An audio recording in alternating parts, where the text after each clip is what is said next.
Now we'll come to some rules related to menstruation. So in the beginning, we say that it is not allowed, or the menstruating woman does not pray, does not fast, does not stay in the masjid, does not perform tawaf around the Kaaba. Inshallah, we'll talk about performing Hajj and Umrah. If the woman start going to Hajj and Umrah, and after starting the journey, she find that or she start menstruating. She continue everything, performing in Hajj, everything, going to Mina, staying a night in Mina, going to Arafat. The woman does everything. The only thing that the woman does not do is tawaf, going around Al-Kaaba. She delays this until she finishes her menstruation, until the woman finishes her menstruation. So the menstruating woman does not perform a tawaf around Al-Kaaba.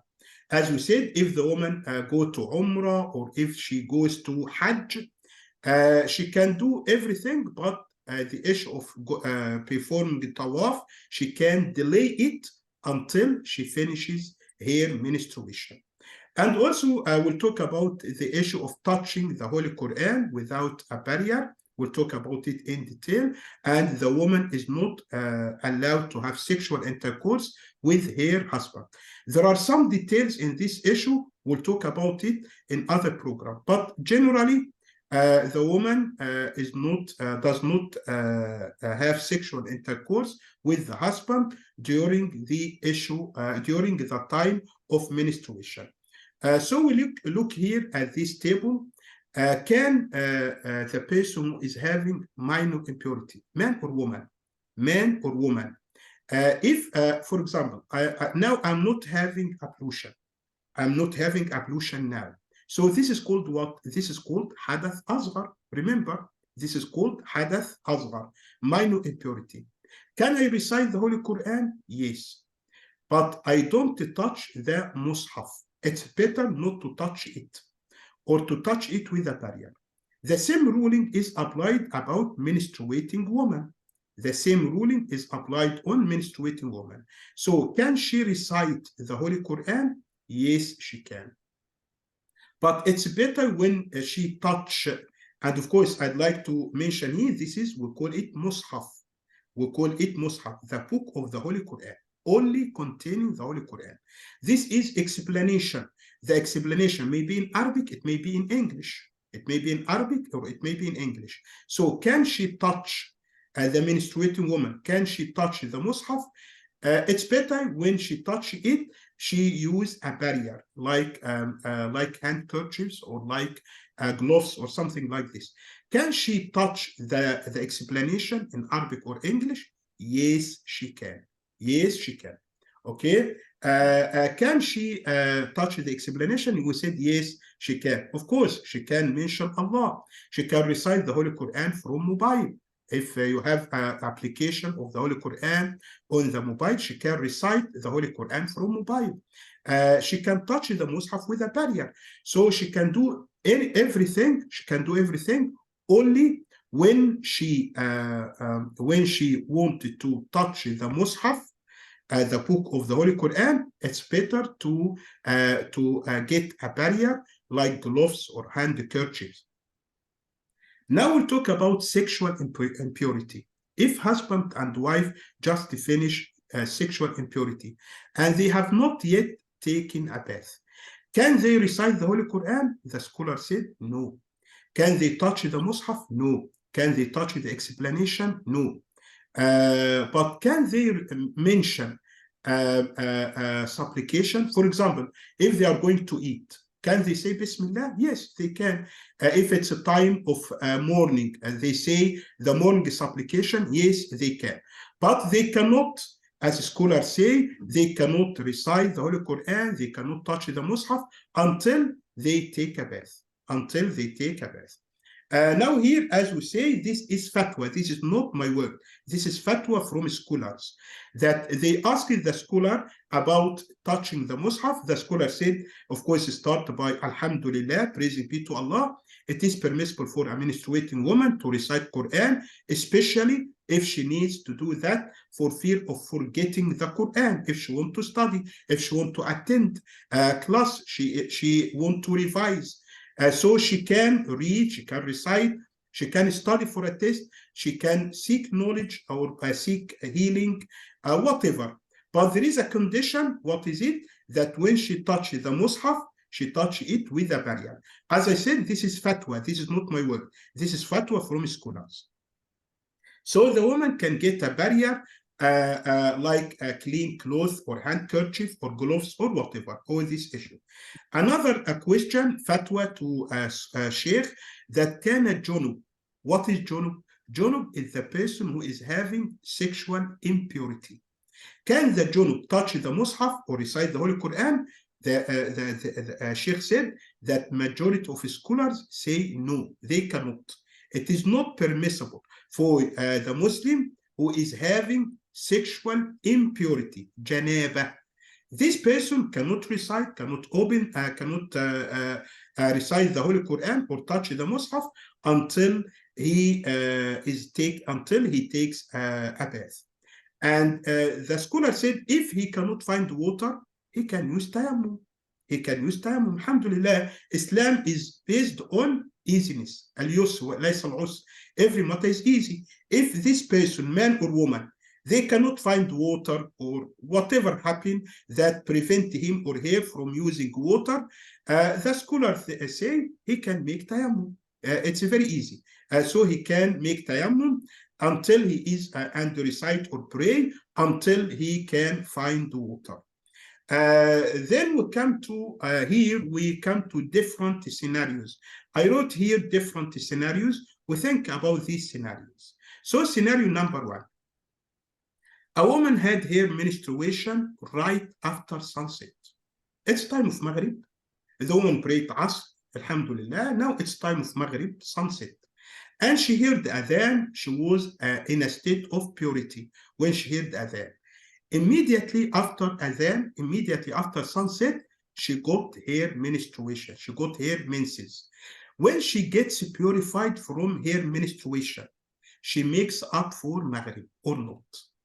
So again, for example, if the woman is in a state of purity, she prayed Asr. Now it's the time of Maghrib, and maybe she is late for anything. She was late.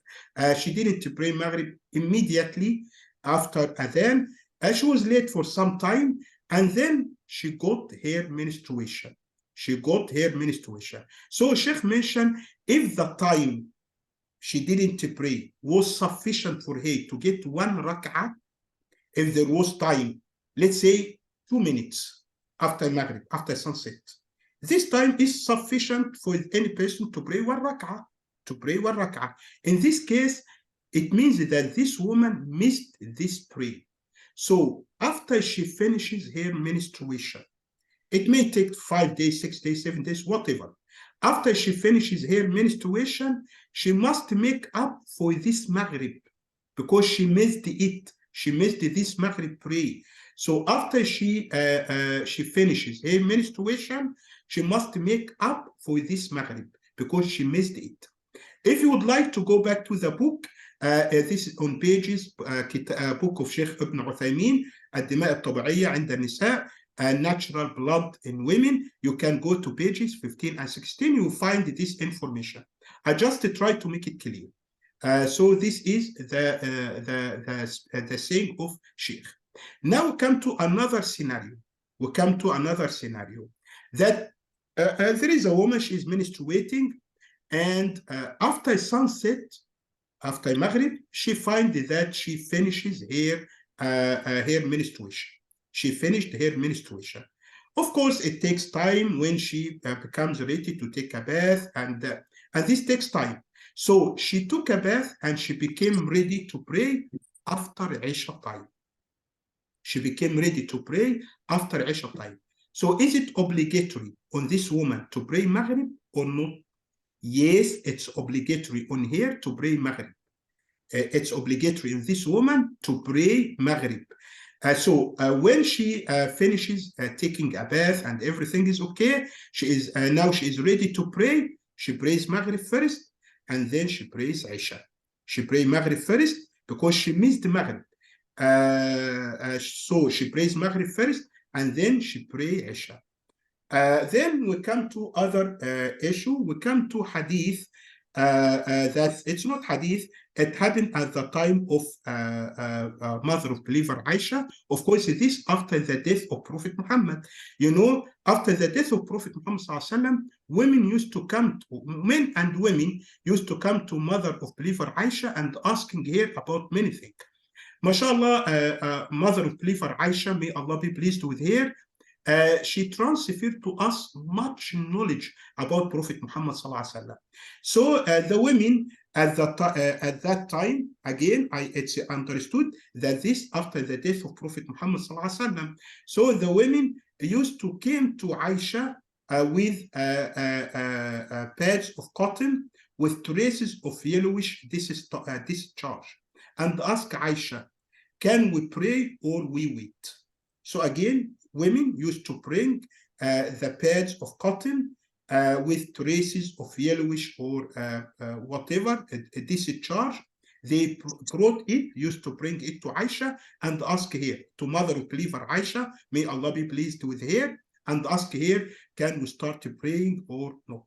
Or can we, this means that we go back to the state of, we became pure from menstruation or not? So mother of believers Aisha used to tell them, لا تعجلن حتى ترين القصة البيضاء.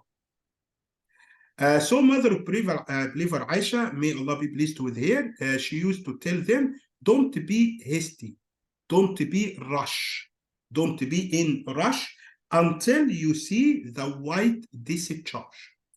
So the woman, if she wants to pray, she is not in a rush. She waits until she see the white discharge. As in Arabic language, al-qassat al-bayda, the white discharge. When the woman sees this, it means that she finished her menstruation. So after this, she start taking a bath and pray and fast and go back to normal life. Then we come to, we say that Sheikh Ibn Uthaymeen in the book of Natural Blood of Women, he demonstrated some cases concerning menstruation. He mentioned some cases concerning menstruation. The first case, if there is increase or decrease in the number of days. For example, the woman, her menstruation, normally she is used to that the time of her menstruation is 6 days. Then she finds that her menstruation took only 5 days. So there is decrease in the days. Or she finds that her menstruation took 7 days or 8 days. So there is increase in the number of days. So what does this woman do? There is another situation, advancement or delay in the start of menstruation.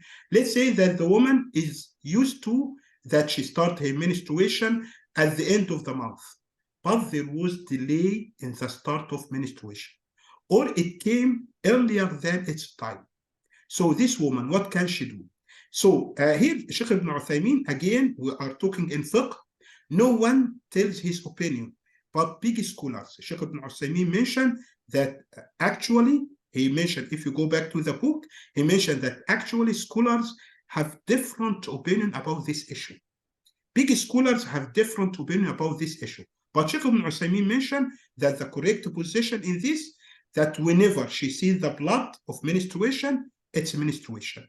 And whenever she does not see the blood, it's a state of purity. It's easy. If the woman sees blood, menstrual blood, she is menstruating, regardless of increase or decrease in the days, regardless of advancement or delay in the start of menstruation.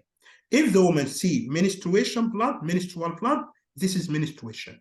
when the menstrual blood stops, this is a state of purity, and this is not menstruation. Again, if you'd like to go back to this issue, you can go back to page number 13. And now we come to another situation. Sheikh Ibn Uthaymeen mentioned another situation, that if there is discontinuity in menstruation, that the menstruation is not stable, that it's unsteady.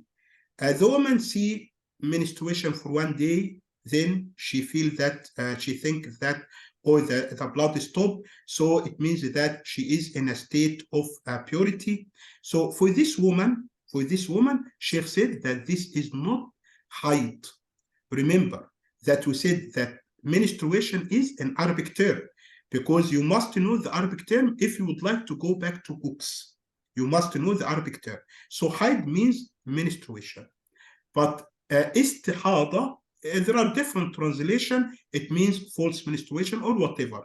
So Sheikh said that this is istihada. It's not haid. So what does this mean? What does this mean? That this woman pray, fast, do everything. But when she wants to pray, this woman, when she wants to pray, she is having ablution for every prayer. Okay, these are the rules of istihada. These are the rules of istihada, that she can pray, she can fast, she can do everything. But if she wants to pray, if she wants to recite the Holy Quran, and she wants to be in a state of purity, so she take or she perform ablution. Now Sheikh mentioned another issue, that some women find the dryness in the blood. The woman can see some wet discharge. The woman can see, this woman, she from time to time, she see wet discharge. So Sheikh mentioned, if this occurs during menstruation, during the time of her menstruation, this means that this is menstruation. Menstruation. If it happened after menstruation, she does not pay attention to this. She does not, so it means she keeps on praying, on fasting, everything is normal. And if she wants to make sure, when she prays, she is having ablution for every prayer. Now we come to hadith, another hadith of that mentioned that a woman finished her menstrual blood, and she took a bath, she started praying, everything is okay. However, from time to time, she sees some yellowish or reddish or blackish discharge. She sees some spots. She can see some spots. So this woman stopped praying. Here we come to hadith of Atiyah. Remember when we talked about washing the dead body, there was a very important hadith that scholars depend upon it when we talk about the washing the dead body. But here there is hadith, another hadith to Atiyah. Atiyah was a woman from Ansar. We said Ansar, the people of Medina, who lived in Medina before immigration of Prophet Muhammad ﷺ, and they welcomed him and his companion when they immigrated to Medina. So Atiyah said, كنا لا نعد القدرة والصفرة شيئا. We never considered the yellowish discharge. It means what? That after the woman is fresh, the woman see the white discharge, al-qassat al-bayda. She saw it. She became fresh. However, after time, she started to see yellowish or reddish spots. So according to the saying of Atiyah, and of course, Atiyah does not say her opinion. She follows the guidance in one way or another. She follows the guidance of Prophet Muhammad. She asked maybe his wives or whatever. So she said, كنا لا نعد القدرة والصفرة شيء. We didn't consider the yellowish discharge or the reddish or whatever. It is not important thing. It is not important thing. What does this mean? It means that this woman does not stop praying, does not stop fasting. But again, we come to the issue. She is having ablution for every prayer. She is having ablution for every prayer, and when she want to recite the Holy Quran. We finish our session today by this, that some women have bigger issue. They have istihada and they have irregular bleeding, and some women does not. They find the bleeding all the time. We come to this hadith that Aisha reported. Aisha said that Fatima bint Abu Hubaysh. This woman, she came to Prophet Muhammad ﷺ, and Fatima, woman at the time of Prophet Muhammad, she came to him and she told the Prophet Muhammad, I am a woman whose blood keeps flowing, never stop. All the time I see blood, I'm flowing, I can see blood all the time. I'm never purified. So this is another situation. The woman told the Prophet Muhammad ﷺ, I am never purified. Should I stop praying? Should I stop praying? Prophet Muhammad ﷺ told her, no, don't stop praying. This is only a vein. It is not menstruation. As we say today, this is istihada. It's not height. It's not height. It's istihada. So as we say, this is a false menstruation. So when menstruation comes, stop praying, abandon praying. If this woman, she knows that she is having menstruation at the end of the month. So when the end of the month comes, she stopped praying. And when before she became sick, she used to have menstruation for 6 days. So for the 6 days, she does not pray, she does not fast. This is height.